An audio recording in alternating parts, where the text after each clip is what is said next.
Zee Marathi वाहिनीवर येत्या 15 जून पासून एक नवी कोरी मालिका प्रेक्षकांच्या भेटीला येत आहे। या मालिकेचं नाव कृष्णाच्या लेकी असं असून या मालिकेचा नवा प्रोमोही समोर आला आहे। या मालिकेमध्ये अभिनेत्री निवेदिता सराफ या प्रमुख भूमिकेत दिसणार आहेत, तर त्यांच्यासोबत त्यांच्या मुलींच्या भूमिकेत 3 नवोदित मराठी अभिनेत्री पाहायला मिळत आहेत। पहिल्यांदाच झी मराठीवर 3 नवे चेहरे प्रेक्षकांच्या भेटीला येत आहेत। 15 जून पासून ही मालिका आपल्याला दररोज संध्याकाळी 7 वाजता पाहायला मिळणार आहे।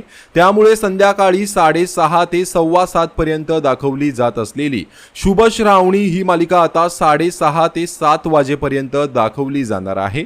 त्यानंतर 7 ते 7:30 वाजेपर्यंत कृष्णाच्या लेकी ही मालिका दाखवली जाणार आहे आणि त्यानंतर जशा मालिका सुरू आहेत तशाच पुढे दाखवल्या जाणार। फक्त ज्या मालिका पाऊण तास दाखवल्या जात होत्या त्या आता अर्धा तास दाखवल्या जाणार आहेत। तसेच झी मराठीची कोणतीही मालिका अजून तरी बंद होणार नाहीये।